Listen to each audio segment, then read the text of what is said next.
Welcome to the Afropolitan Podcast, hosted by Eche, Emole, founder of Afropolitan.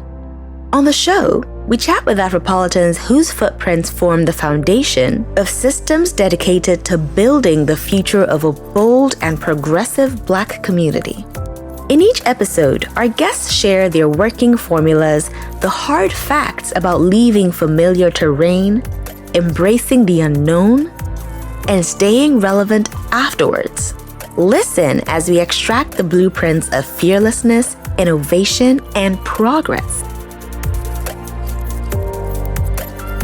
In today's episode, we chat with Gossy Ukanwoke, Managing Director of KingMakers, owners of the Betking brand. In this episode, Gossy talks about his entrepreneurial journey, how he went from bootstrapping to fundraising, and the biggest lessons he's learned about managing people. We hope you enjoy this episode.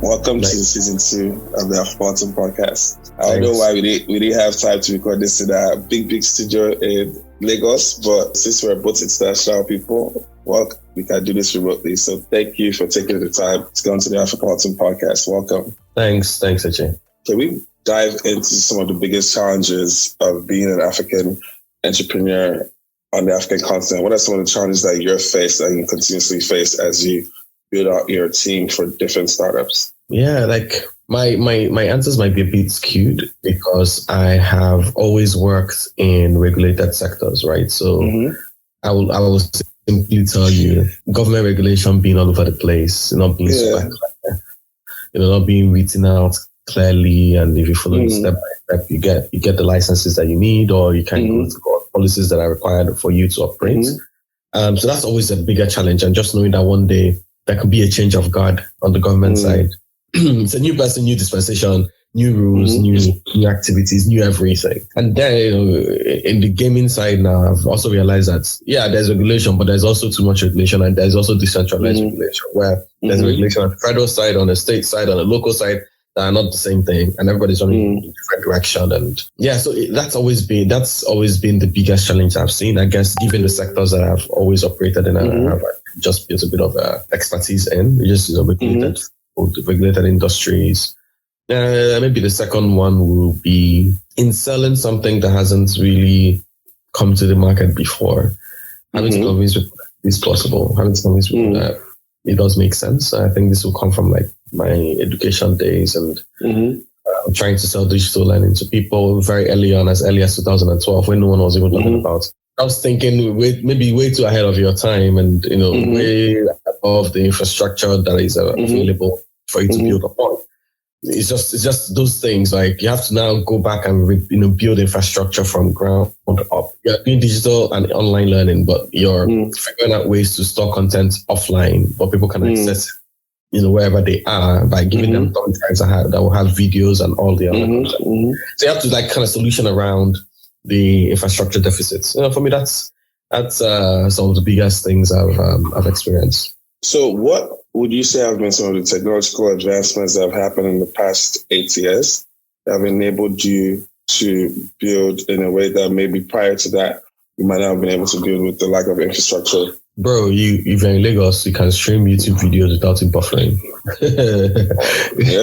You are watching Netflix, man. We are literally watching Netflix without buffers. That is such an advancement if you're thinking about 8 to 10 years ago, right? Where you've not even found stable connection enough to now be thinking about the bandwidth that will let you stream. A commercial retail capacity, right? Maybe businesses had always had access to the fiber optics, and because they can afford the infrastructure to have satellites and backup. Now people just watch their DSTV now. Anywhere. I don't even have a decoder. I have a DSTV now. I like to and it's stream. Yeah, because I've paid for a service somewhere else. There's only for me service to go that paying again. I just stream from my already paid DSTV now. You couldn't do that many years ago. So that has actually just opened up just the content business, right? If you see number of people who are coming out using platforms like Instagram and YouTube to push out the content, because this content can easily be consumed. That's open the whole sector. The other one, when we talk about technology advancement, I say 8 to 10 years ago, people always think about maybe digital technology, the internet. The other one that a lot of people don't also realize that is also technology and advancements is the fact that there's a lot more things like solar, right? That's tech, that's advancements. People are a lot more great these days. There's a bunch of guys providing this. These are direct impact. Why? You need internet to be able to charge your laptop and do any dev work you need to do. You need internet access to be able to stream this content that you're creating, or even create the content in the first place. Yes. And there's been a lot more of that. I remember when the pandemic started last year, and we had to go 100% remote at Betking. We worked to provide electricity for people in their homes, and we just got Lumos. Right? So just pay monthly subscriptions on Lumos solar kits, and guys had electricity at home to be able to charge their laptops and do work and provide them internet at home. That wouldn't have been possible 10 years ago, right? So business that just shut down and waited for the pandemic. Like if the pandemic happened 10 years ago, at least in Nigeria, the impact on our economy would have been worse. Because how are you working remote? How are you doing Zoom? There was no Zoom. You're doing Skype at Skype neither here or there. There's just like everything was patchy back then, right? So it's almost like we're so lucky to be at the point where we were when the pandemic hit, because if you had hit earlier, what's technology to use? So yeah, that's how I think of advancements. Really, the infrastructure has improved significantly. There's more bandwidth. There's more access. And we have a lot more people creating content. There's people like you doing podcasts like this on one side of the world, and there's another person on the other side of the world recording. Yes. All of this would have been very seamless. Maybe possible, yes, it would have been, but would have been very seamless. Where I wasn't even sure where I was going to be. Like when we booked this thing, I told you, I think yesterday or 2 days ago, that it was 11 a.m. for me. Right now, it's actually 2 p.m. for me. Right. So at the time I agreed to this call, it was going to be at 11 a.m. It is 11 a.m. where I had agreed for it to be 11 a.m., but it's 2 p.m. where I am right now.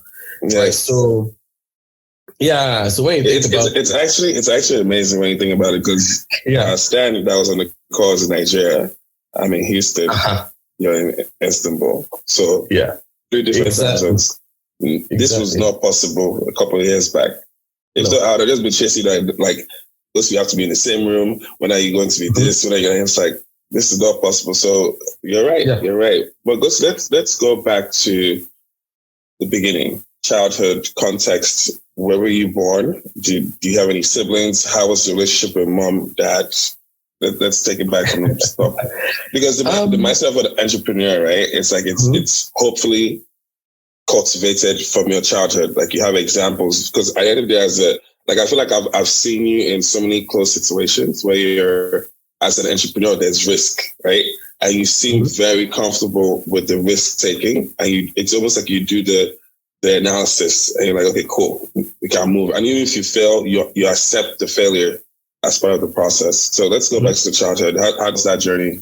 I was born in Umuahia. I grew up in Umuahia. I went to secondary school in Aba. Abba State Boys. Yeah, and thereafter left.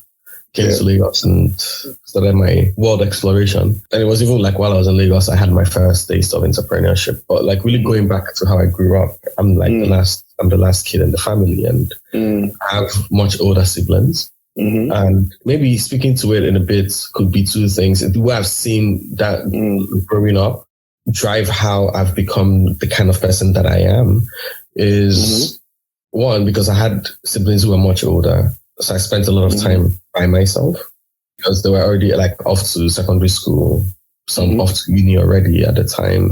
I was just beginning to like get up to work and stuff. So I didn't really spend that much time. And, they were in secondary school, maybe they go to school, come back. So there's that. So that's one side, like, learning to be super self-sufficient from early on, because if you're hungry, you have to eat. And your parents are busy working to afford all their other children.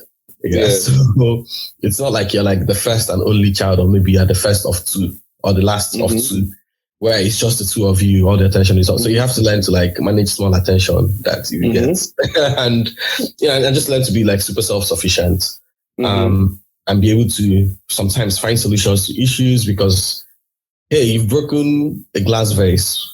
when they have gone to work. You have to find a way to bring it back to the company. You have to find, so you can't just sit down and be like, there's no way. You have to, like, you learn pottery by force, right? You glue it back and paint the lines. You glue it back and paint the lines that when they're seeing it from afar, not until maybe 6 weeks later, they'll find out that they was broken and they'll still know if you are the one. But at least you've delayed the action. Yeah, so I guess that could potentially play a role.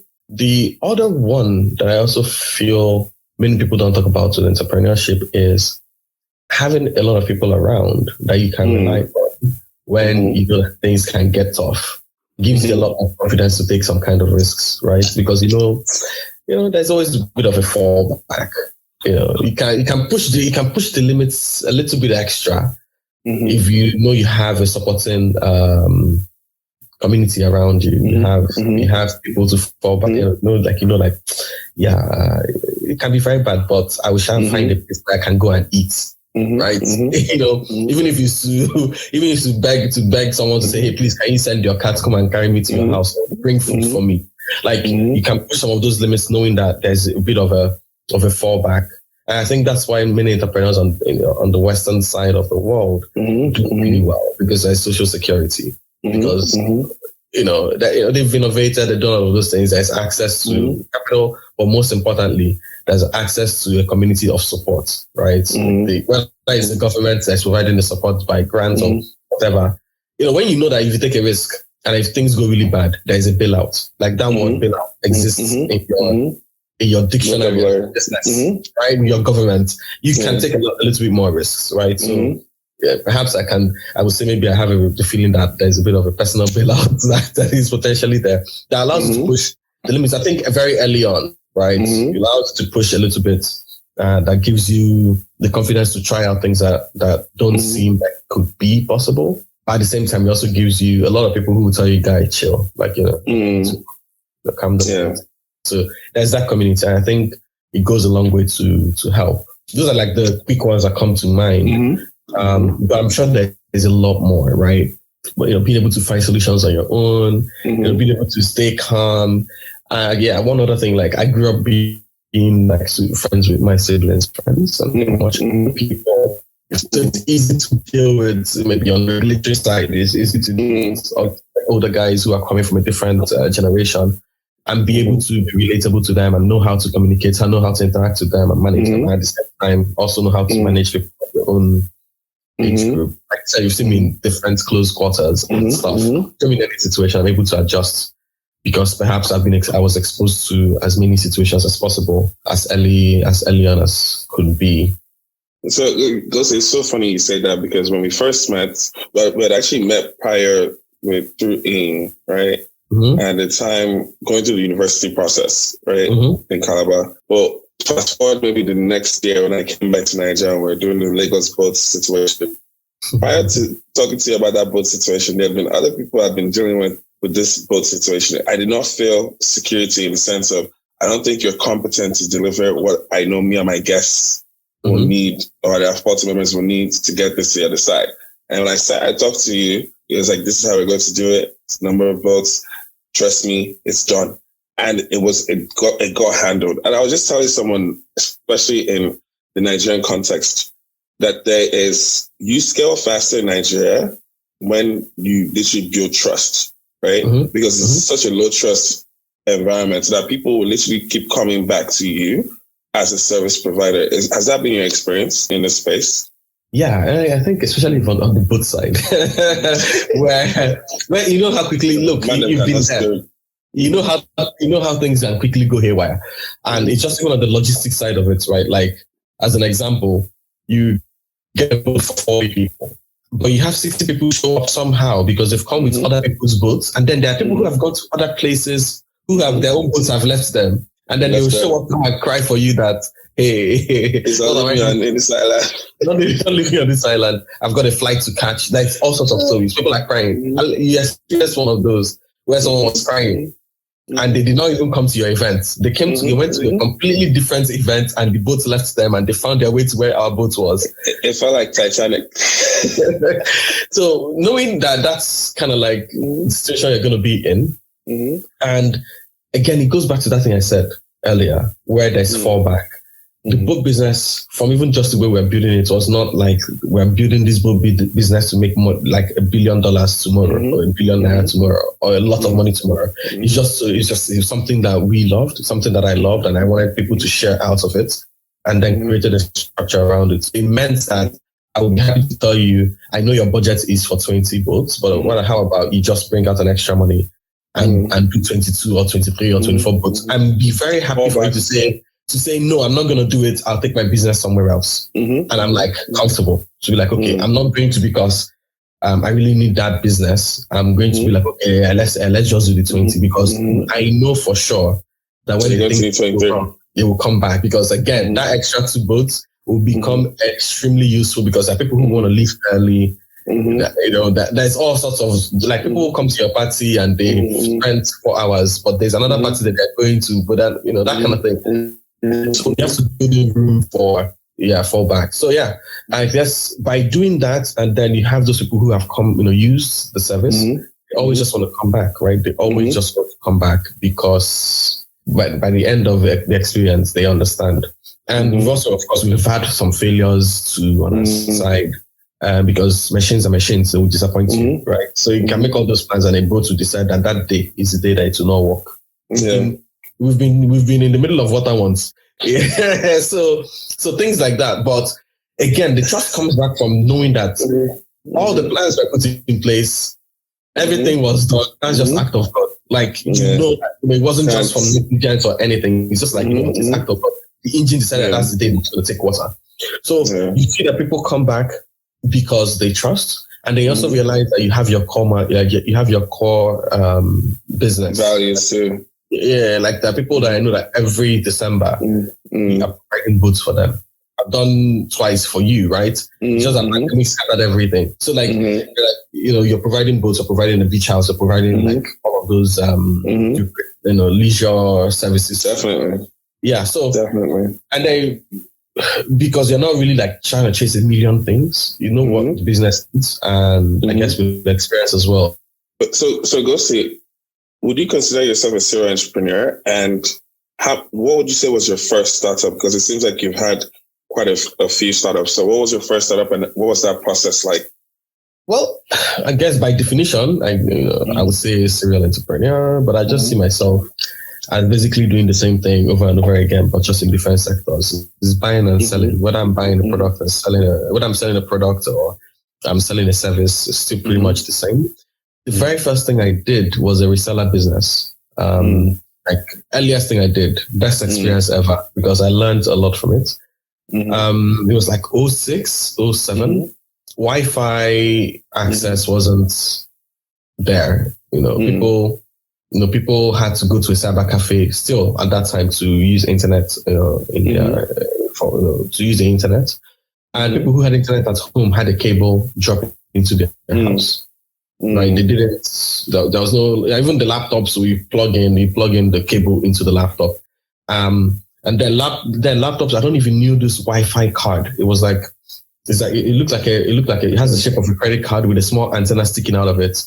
There are laptops that had the slot for that, because even laptops didn't come with built-in Wi-Fi cards inside, like you have now. I remember that. You have to put a Wi-Fi adapter. You plug it into one tiny slot, and then it had like an antenna. It had the shape of like a credit card. Man. Oh my yeah. days. So those are the days, right? So you had those HP laptops, bulky as hell, because there's so many slots, because a lot of things can come pre-built into the chip. So there are like so many slots that you have to, like, you plug in. There's laptops are coming with HDMI, LAN ports, Wi-Fi slots, USB, microphone, this thing. There's so many slots that laptops came with. So like you're having flashbacks. Yeah, I was just like this thing. This thing. So many slots. So that was like the days. What I did then was to work with the guys who were bringing in the cable. I had been exposed to routers then. Like early on, I was exposed to routers right after secondary school, like 2005, 2006. I was exposed to routers. So what I did was I'll get the company They are still in existence, surprisingly, and they provide my internet at home. Now, it's so funny that I'm like, these are the guys that I used as my first reseller. Even though I didn't have a reseller agreement with them, which are some of the things that I learned, right? I will get them to install internet in somebody's house. And when they drop the cable, I'll tell them bye-bye. And then I'll buy a router for the person, connect the cable into the router, buy them Wi-Fi cards for their laptops and for their desktops. Even then, desktops didn't have even desktops also needed that Wi-Fi thing to be able to connect to the wireless. Internet. Yeah. So, get them that and then connect them to the internet, and then I charge a markup every month. So they'll pay me and then I'll pay the internet service provider. But there was no formal arrangement between me and the internet service provider, guys, right? Oh, my goodness. So you inserted yourself into that process and paid. I plugged myself in and I was selling wireless internet. Even went to some malls, right? And got this radio server where we'll print out scratch cards. And what was the markup on something like that, though? It was ridiculous. So these guys are charging 20K, me, I'll charge 100. Because then I'm like, guy, and these are some of the things like I was 17, 18. Yeah. So those are the things I learned rather quickly that, you have to, it was now that I did that business, right? I could see where I can grow it into. So I didn't take a lot of things into consideration. All I just thought was like, need to sell this thing. Yeah. And this internet that was designed for one computer, I'll replicate it for 5. So the thing was slower. So people complain small, I was like, but then I was like, you know what? I have wireless internet. They don't complain too much. I didn't have a formal reseller agreement. So what killed that business? I had I was making like 3 or 4 times more than these guys were making. The guys who actually had it. All I did was just buy a price and configure it. Run the router, configure it, and then I'll charge 4 times the price. What killed the business was the guys I was buying internet from realized what I was doing. How though? Because they could see the number of IPs connected in this place. And the thing, these guys was dragging their bandwidth. And they could see live, you can see how many computers are connected to the network from that one place. And they know that it's home because I wasn't doing office stuff. I was always just doing only home. And they know it's home. So it's not like there's some a switch there that they realize what I was doing. And then when there were few customer issues, they still have to come and fix the internet themselves. When they show up to these people's homes to fix the internet, they see that there's a router here. Yeah. And then they quickly realized what I was doing. And then they bundled up the router thing into their own service. Into their own packaging. And they were now selling it at just double the price. Thank you for the business model. We'll take it. I did biz dev, and I made money from the biz dev, and thank you for the work you've done. You've been paid handsomely. Carry on.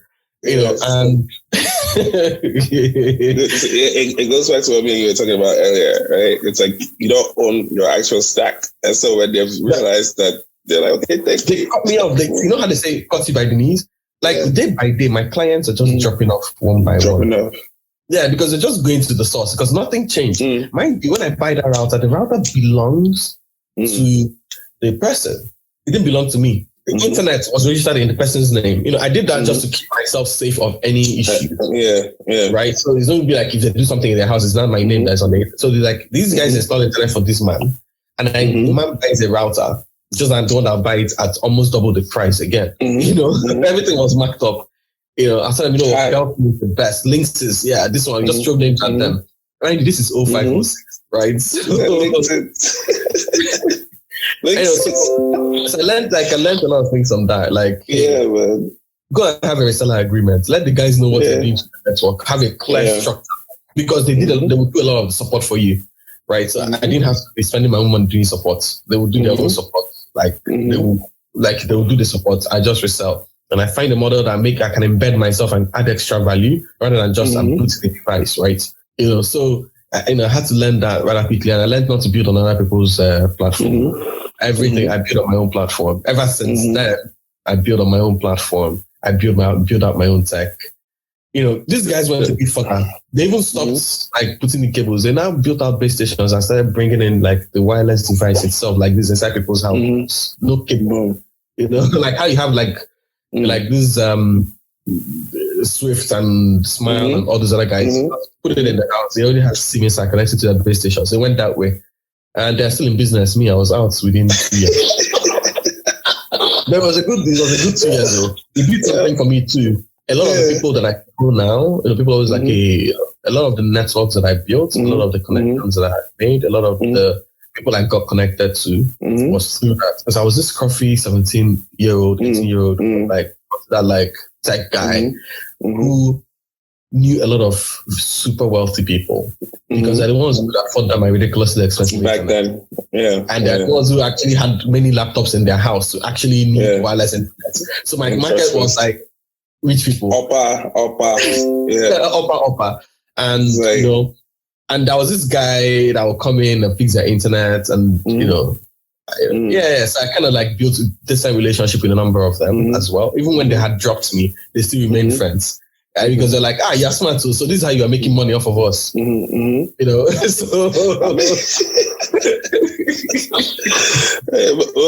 let's go to your background in education, right? First, do you have a technical background, or is that something that you had to learn or partner up with people? But let's speak to the education piece first. Where did you go to school? What did you study specifically? Okay, so I jumped around a little bit. I tried to go to school in a few places, and I finally now settled to study information systems, which also meant that there was a lot of programming involved. Because it was just about how to use technology to make business processes better. I went to school in Cyprus. That's where I eventually ended up. Maybe that was to my affinity to Turkey because I was on the Turkish side of Cyprus, right? So sure. I've been coming here for a long time. But I had, in the course of doing business, in the course of work, in the course of doing internships, in the course of just getting into the field, right? I finished secondary school, and my brother got me a job at an IT company, which is where I learned quite a number of things. Just even before I went to uni. So just in the course of doing all of that and just learning about web, I had built up some technical knowledge, but it wasn't structured technical knowledge. I could build stuff, but there was no logic.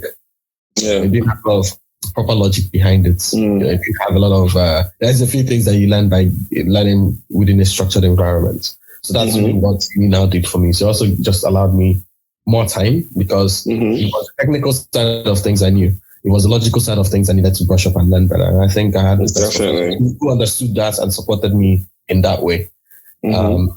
So yeah, it made it a lot easier for me to get into business again and build out students like while I was at uni, because that was the whole point of it. I had technical knowledge. A lot of my friends needed help with their assignments. I was like, hey, come and log your requests on this platform so I can help you figure it out. While other people can also be helping you figure other things out. So we just created this community of people just getting on the network, helping people with their assignments.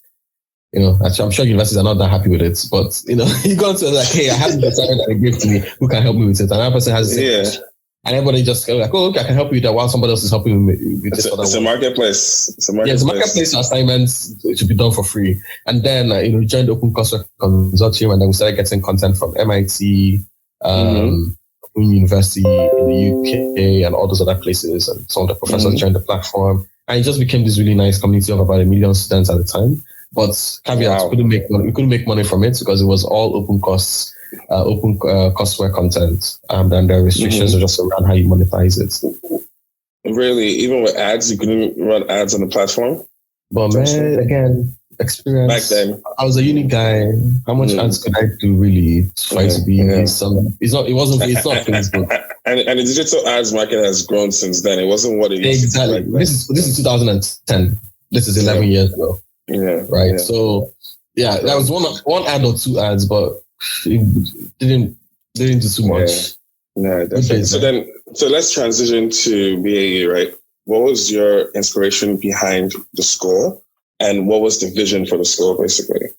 The foundation was just what I just talked about now. Like we built this network who couldn't make money, but there are so many people who are coming from Nigeria, Ghana, and other African countries who are like, hey, you have all this content. Can we take MIT's exam so we can get some certificates from, because we have access to all this content, well structured and put together. Can we take some examination so that we can, get some paper that says that we are proficient in A, B, or C? That made me like started considering like why. I came to Nigeria to come and find out. And I realized what the disparity was between to go to school and people who, and the spaces that existed for the people that wanted to go to school. And then at the same time, you're away for a long, like 4 years, and then you come back. I could see the difference that just being away makes for you, right? I'm looking for the best way to put this. Even in an environment that people that you've been around, you live for a while, and come back, and then the way you're thinking about things and seeing life is completely different. Like you're talking about digital education, and they're like, what are you talking about? I could tell it was just maybe it was from the kind of education people have been exposed to. Where education where I have gone to will ask you to push the limits, think beyond what is possible. See if you try making it happen, great, and it works. If it doesn't work, you've done your best to make it happen. Give it a go. All of this is like play safe, don't ask questions, don't annoy your professor. Don't cooking, nice. If it dashes your score, you take it. So I was like, something has to be done. Let's build out a school that will address the issue of access. But at the same time, also address the issue of quality. And most importantly, address the issue of relevance. Access being people should be able to go to school if they want to. Quality means let them learn the best of things. And relevance is the best of things that they're learning. Let it be useful in the world of today. You can't be teaching them Fortran that nobody is or typewriting. Exactly. That the only people that use Fortran and Go is right now is US military because they have systems that are so old that they can't even update it, so they have to keep writing a Fortran for those systems. That's the only people that probably need a Fortran engineer. And are they employing 2,000 a year? No. So now you have millions of people learning Fortran and all that things. Like hundreds of thousands of people learning Fortran and stuff. So we have to think about a way to provide access, quality, and relevance. And I didn't have a lot of money, and everybody just uses boy, you're 23, university. What? So nobody's giving you money. Nobody's sending you. So in that way, you have to also go back to being very creative with financing. I've had a few other businesses between the internet access company and then we've done this. Okay, there's been some dividends paid out, some small money made there. So you just like find the capital very carefully and tell yourself last card and putting it into space. If it works, it works. If it doesn't work, I have a place to go back and lay my head and eat regular fries for the foreseeable future until again. And again, uni, it was easy to be in an environment that was super supportive. So like the first set of teachers that I had on the platform on BAU, my professors in school. Because I turned into some school project and the school was very happy about it. The owner of the school was very, supportive. Like, hey, we want to get into, you have any questions? How can we help? Yeah, because it was also a good story for them to tell. Like, hey, our students built this thing. Every day there was some news publication on the school's website, saying our student was featured in this, news, bulletin and stuff like that. So they're also quite supportive and were able to help with a lot of structure. And because there was not a lot of money, there was online and digital was the best way to build a campus. So that's, and he also addresses the issue of access because with just an online platform, we can have hundreds of thousands of users without building anything extra. Right? You just build scalable systems. As more people are signing up, your infrastructure is great, it's scaling on the cloud. You're able to build resilience. That's it. You're not doing too much because people don't understand what it takes to add 100 people to a campus. That's why it's really difficult to grow Nigeria. Add 100 new people on campus, right? Let's say the school's capacity is 4,000. To make it 4,100, if you're doing it the right way, not by adding an extra bed inside, hostels are already broken apart, like many public institutions. If they really want to do it the right way, it means that you're going to put up a building. I'll have, let's say you're sleeping 4 in a room. Then let me go to the next style. 4 in a room. Another place is 2 in a room, right? 2 in a room, yes. Yeah, but let's say go Nigerian style, there's 4 in a room. So you're putting up a building that will have minimum of 30 rooms because there'll be 25 rooms, there'll be 4 in a room, but there'll be also service rooms, for other things. Now let's imagine that you're even being so nice and you're making it in suites, and each room of 4 has its own bathroom and toilet. What this means is that you are going to buy 100 beds. So the cost of a bed multiplied by 100. The cost of mattress multiplied by 100. Cost of a pillow multiplied by 100. The doors multiplied by 25 or 50 because there are 2 doors in the room. Windows multiplied by X number. Chairs multiplied by X number. The cost has to rise up. The cost actually just balloons up. If one room will cost you 500K to set up, and this is a very conservative number, multiply that by 25, right? So it's very difficult to scale physical campuses. And then there's also the time factor. You don't start a 25 bedroom and finish it within 8 months. 2 weeks. Concrete has to dry. Concrete has a limited number of weeks it needs to dry, right? So it wouldn't just spring up. So if you have a burst of admissions, you can't scale up new rooms quickly. And there's also limited land space. So digital made sense in our first cohort, because we started off doing executive education and professional learning. In our first cohort, we had about 65 students. It was free.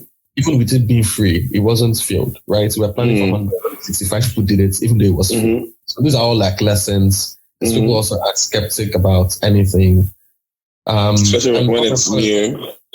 Exactly. On and on, it kind of grew. And I just knew how quickly I needed to build up partnerships with international universities that were happy to add their names to whatever we're doing.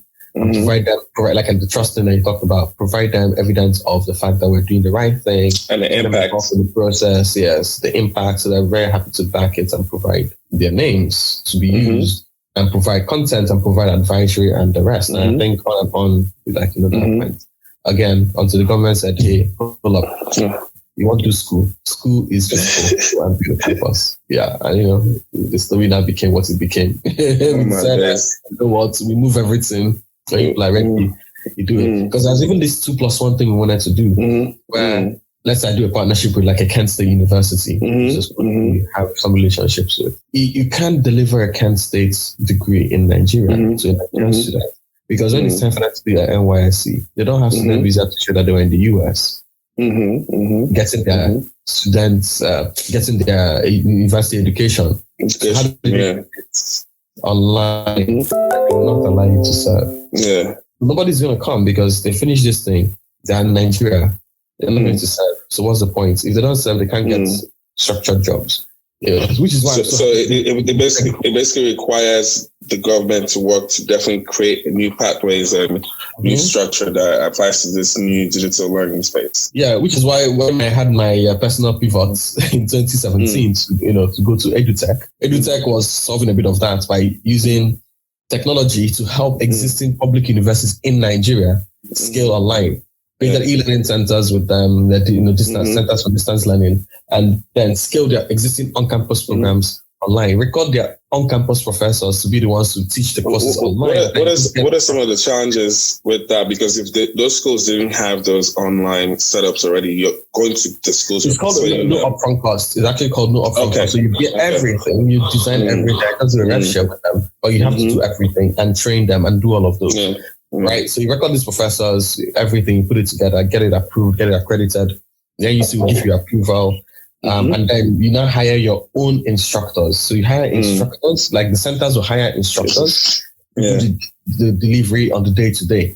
That way, strikes can't affect it because those instructors are not university staff. Yeah, they're not members of ASU.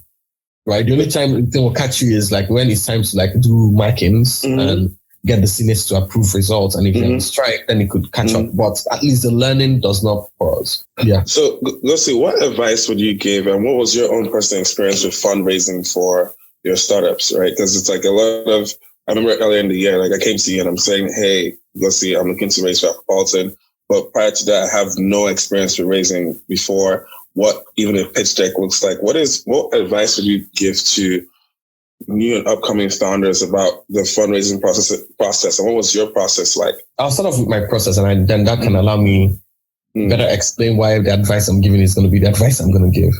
up until last year, I've never raised money, right? So everything else, everything else has been bootstrapped. Bootstrap because there's some economic. That's why you always wear slippers. Because I'm not impressing anybody again. So I wear my slippers.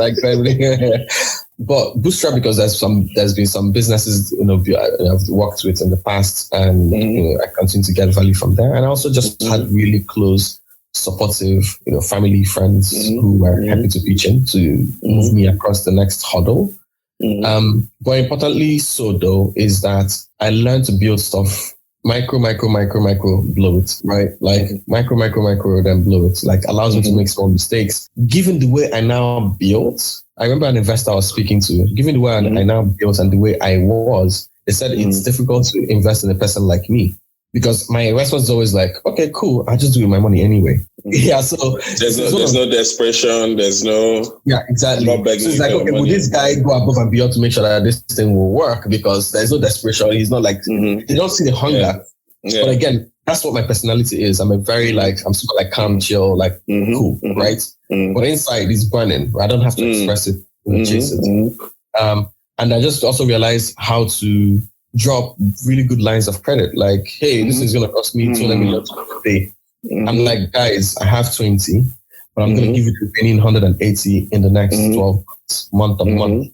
The great thing is, before I make that kind of commitment, I kind of know where it's going to come from. And I'm going to just structure my life for you to be able to fit into that. So if it means for the next 12 months, no abroad trip, I will just cut it off. So we're drinking Gary, no problem. No problem. We're using it to be putting, paying back some of those lines of credit. And that's really it. So I guess in my fundraising has been loads of lines of credit, loads of trust checks. But a lot of my experience with fundraising in with investing in other people, right? So I will invest in other people. So that's how I kind of know what the project should look like. And I've done a lot of research on my own. And I've tried to raise money so many times that it didn't work. And at that point, I was like, you know what? I'm not raising again. I'm just going to strap myself up and going. And let people always just wonder how is he doing it? And then when I raise, not announce it.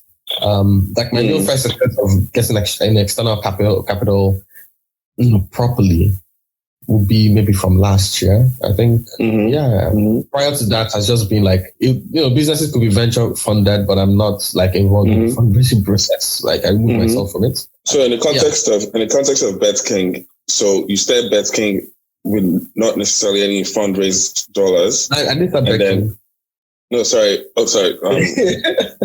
Not saying Betking, but basically Betking got some investments from MultiChoice. Last year, yes, to scale. Yeah. Okay, so what was that particular? Were you involved in the talks with that? What was that partnership like? How do you attract a partner like that? And what are the business fundamentals you usually have to get a partner like that in place? By having a bit of a front row seat. Even before we go there, let's tell our users what Betking is, because this is the first time it's coming into the conversation. Like, could you describe Betking? So Betking, in my opinion, and in many people's opinion, is one of Africa's biggest sports and entertainment brands. Number one. We're not going to be humble. Let's just say number one.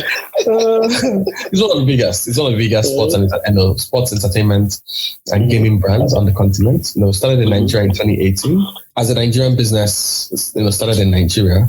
Has ever since grown into this global company with offices across the world, but providing services for the African market. Now with presence in Kenya, Ethiopia, Nigeria, and a few other countries that we're launching soon.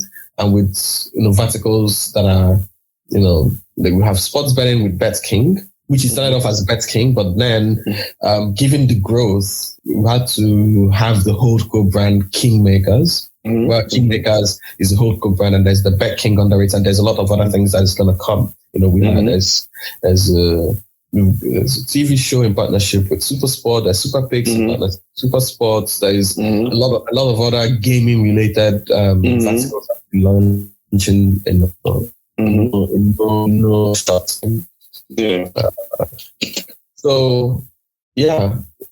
Having to scale that way and building a really good business and being in front of things properly wins a big core part of your business. Because what I would say that is, everybody watches sports on Super Sport. On the internet. You cannot watch any sports if it's on Super Sport, right? The bigger things are on Super Sport. They have distribution. So, they have the distribution. They're across the continent. So they're also paying attention as well. I guess that led to some of the conversations that kicked off because it's a marriage that will work, right? We have a good business. They've got infrastructure. They need a business like ours as well because there's a lot of areas of overlap between a business like ours and their business. So, and it's a good thing is that this is not the first time such thing is happening. You know, there are models around the world that exist. Having a media and entertainment conglomerate, have a relationship with a sports betting brand because of how sports betting really runs on media and entertainment, and how it is a form of media and entertainment, and how media and entertainment need the gamification and the elements and elements of a business like ours and the expertise that has been built over time. And I will give it to our founder. He's built a really good business, right? He built a really good business in Nigeria, hired really good people, brought in folks like me to kind of take it from where he was and scale it up. And in doing that and bringing all these other people, it makes absolutely no sense for it makes absolutely no sense for anyone to ignore investing in a business like ours, right? Because again, it's got the right people, it's run like a proper business, it's properly structured, you know.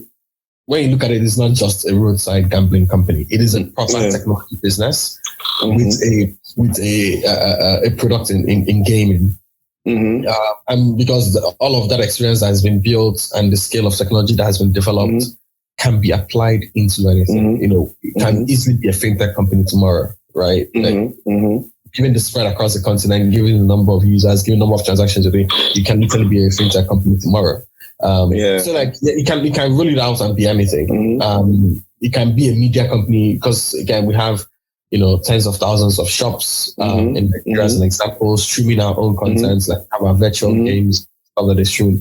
We can stream anything in those shops. There's a connected to satellites, so that's the opportunities are very limitless as to what can be done. But that only comes from the fact that it had been built as a proper business. So, what would you say from a talent recruiting perspective, right? Because especially when you're launching a startup, you want to recruit the best talent. What would you say have been some of the things you've learned about having the right team to launch a startup with, or to even scale a company with? Common vision, man. Common vision, and when the common vision becomes divergent, have the conversation. Move on quickly. But common vision, having a goal, and finding people who connect to that goal and they have the expertise to support that goal, right? It has to be a really good balance between talent and passion, like a really good talent between talent and passion, and have a really good products that those people can sell. Because, if they're not selling the products, then all that talent and passion is useless. It's wasted, It's wasted.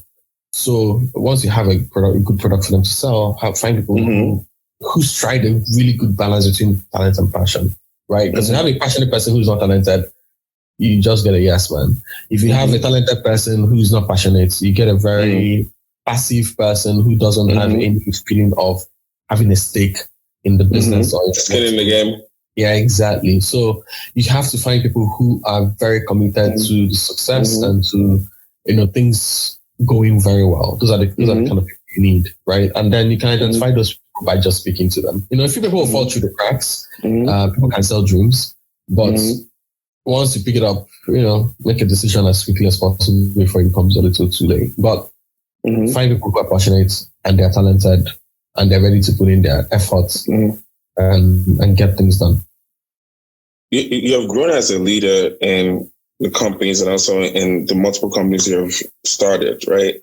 What would you say is the biggest lesson from a leadership perspective that you've had to learn in managing people? My leadership style is very different. I had this conversation with someone a few nights ago, like 2 nights ago. And he was saying like, hey, people like yourselves are generally very unapproachable and, brash and stuff like that. I'm like, that's not the style I prefer to go with. Because I realize that I get the best out of people by actually being very understanding. You know, we know we understand the lines. We know who's boss. I don't need to remind you with my actions every day. You know, as long as you do your job, you know, we're friends.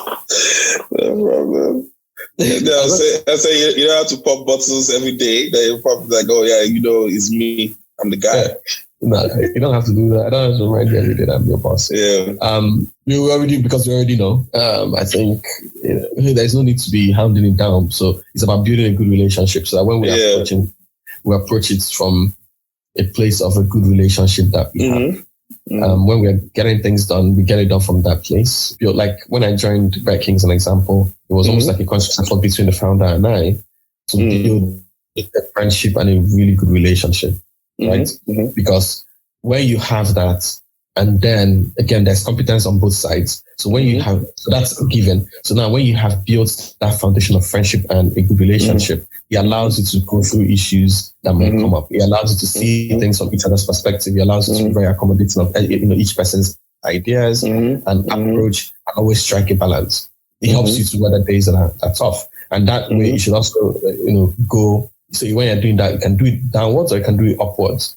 You build a relationship with people that you work with. And you see things from the perspective, give room for ideas, give room for thoughts. My biggest mantra with leadership is if I've hired you to pay you this much, why should I do the job for you? I'm going to do your thinking for you. Just get me the results. As long as the process you're taking is ethical and is time sensitive, just get it done. That's what I care about. We can't pay you this much and then I'm having to help you do the work.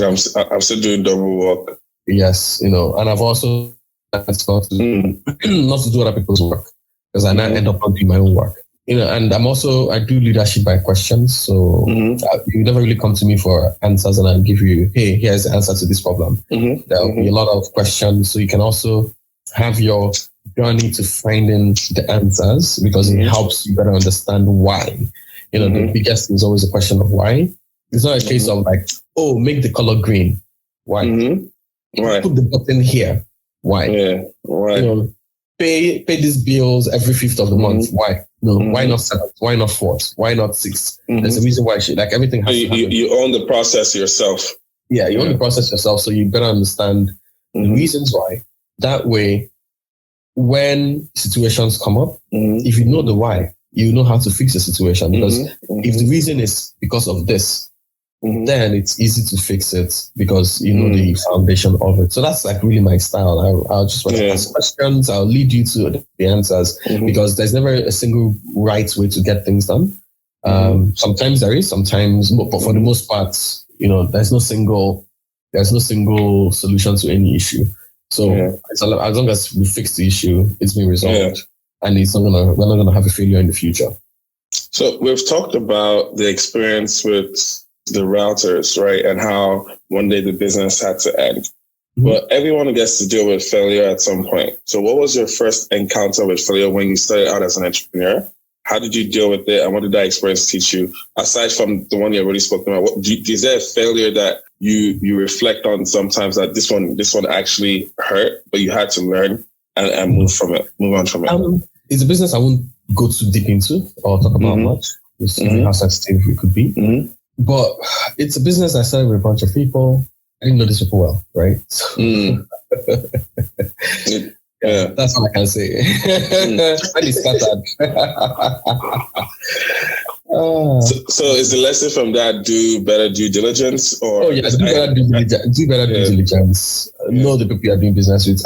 Find out what they've done in their past because eventually you'll not be hearing, this is how he always behaves. So you're like, sorry? He's always behaving like sorry, close. What? This is the first time. You might be doing had I known. Oh man, had I known. Okay, so if the only thing left in the world was a book about your life, right? What would you title it, and what would be the blurb? These are the Afropolitan questions that we want to know. The chronicles of hard work and enjoyment. Okay. I can buy that book. Put me as forward. The Chronicles of Hard Work and Enjoyment. Why that title? Because that's me, man. I do my best to put in my work. I try to do a lot of thinking and put a lot of work and explore new things, chasing opportunities, stay up late, write emails and do all of these things and do up all this strategy and type all of these documents and these grand ideas and everything.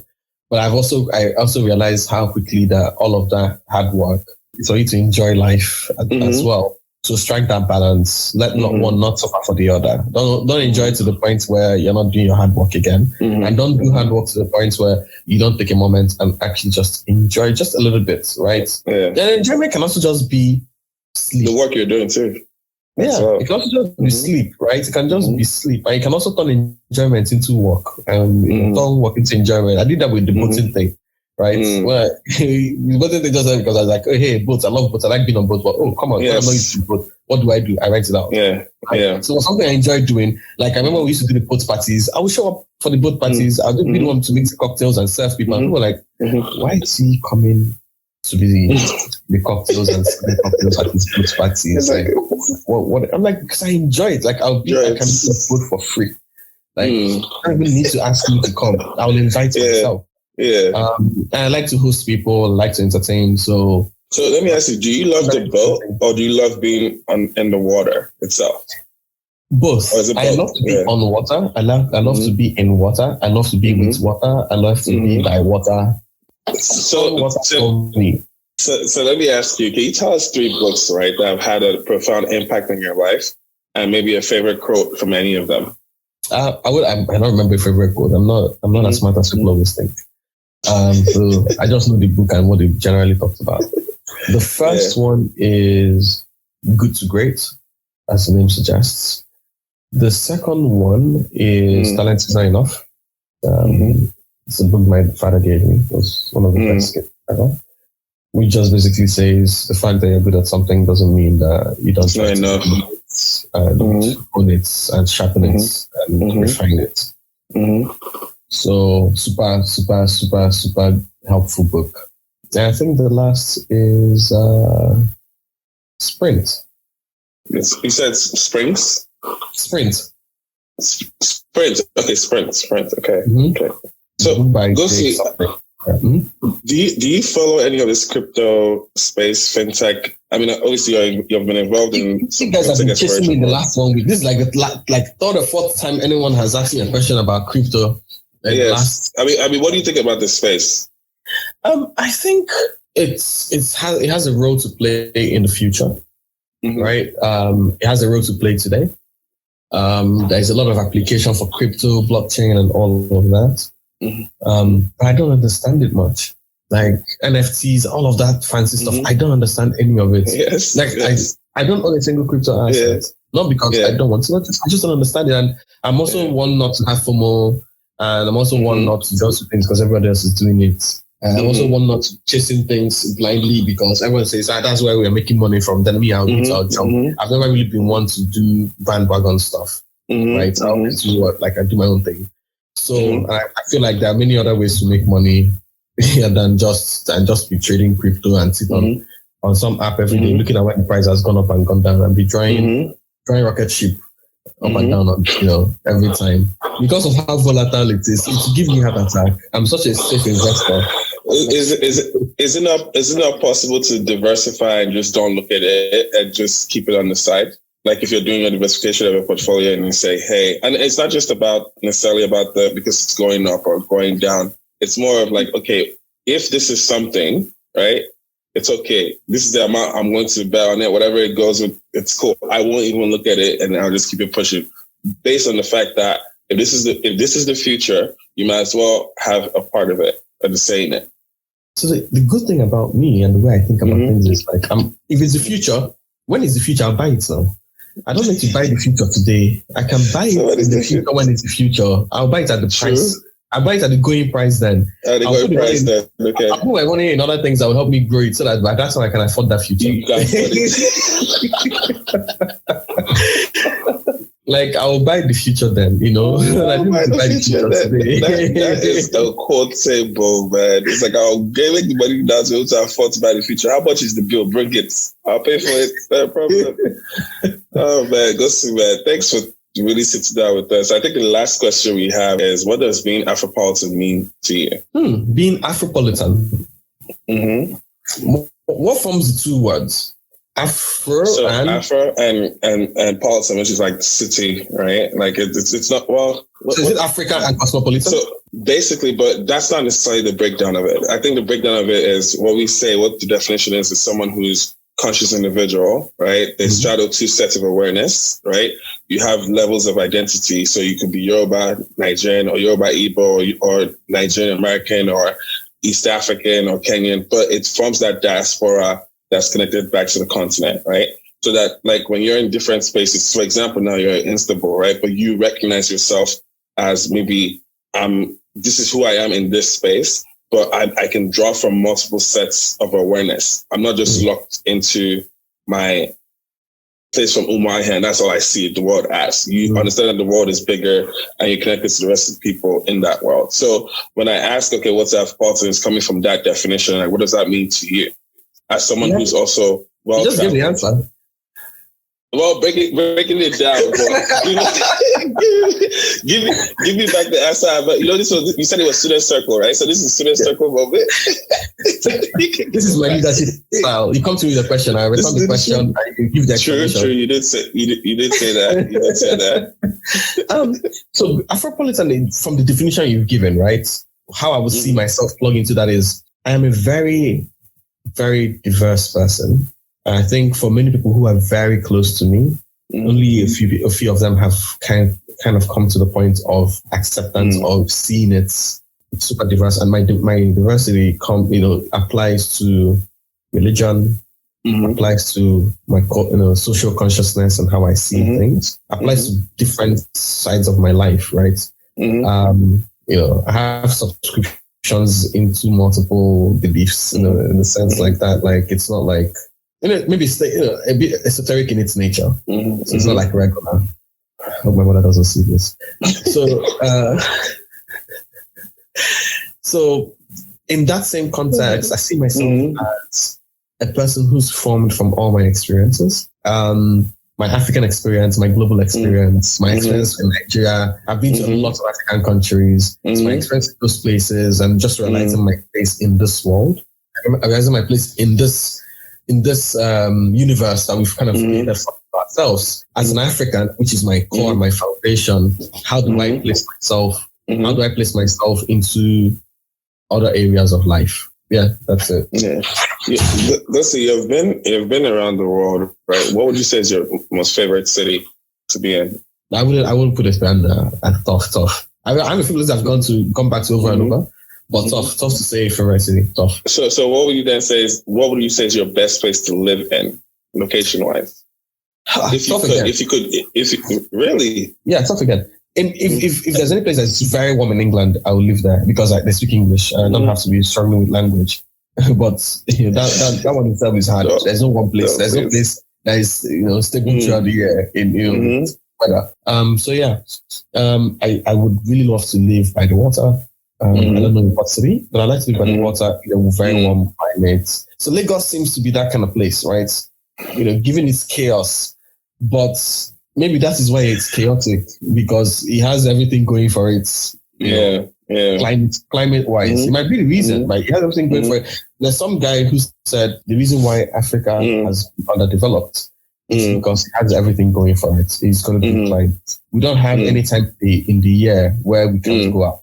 We don't have any time in the year when we can plant. We don't have any time in the year when we can actually just, feed, go harvest and get something. Different things go throughout the year. While if you're in the climates where there's like freezing white winter for about 3 months in a year, you have to plan for those 3 months. Yeah, because if you don't have enough money and then your hours are short, if your hours are reduced in winter and you've not planned for that time, you will die of hunger. If you haven't planned to have a shelter properly, cold will kill you.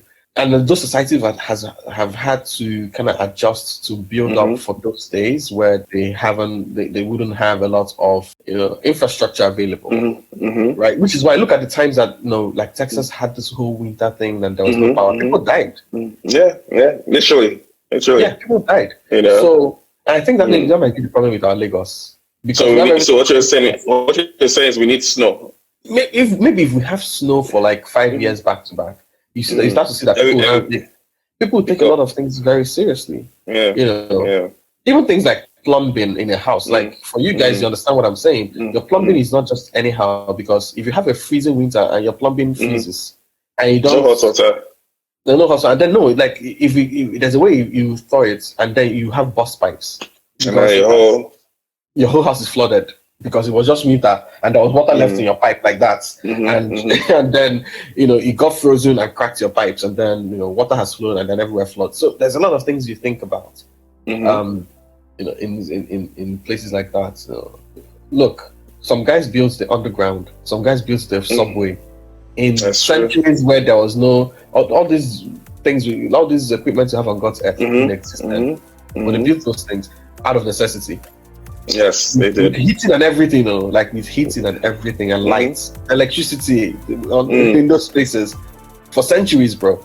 So I guess that's part of the problem. So if I can find one place that is warm throughout the year and there's water close by, oh, absolutely, I live in that city.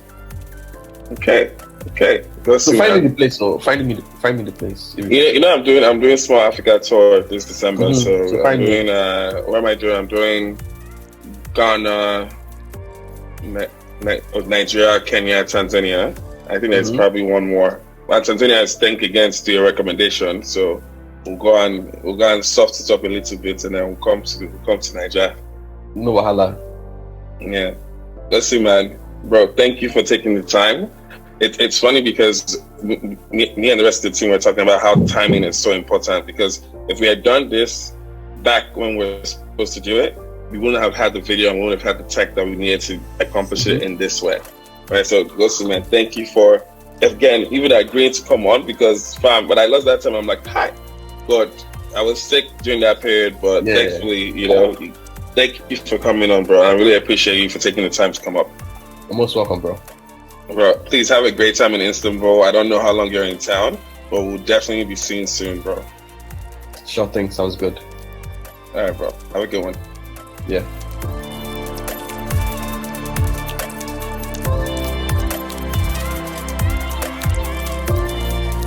Thank you for listening to the Afropolitan Podcast. We are building the future of a progressive Black community. To join our community, you can follow us on Twitter and Instagram at Afropolitan. Be sure to join our Discord and Clubhouse community by clicking on the link tree on our Instagram page. See you on social.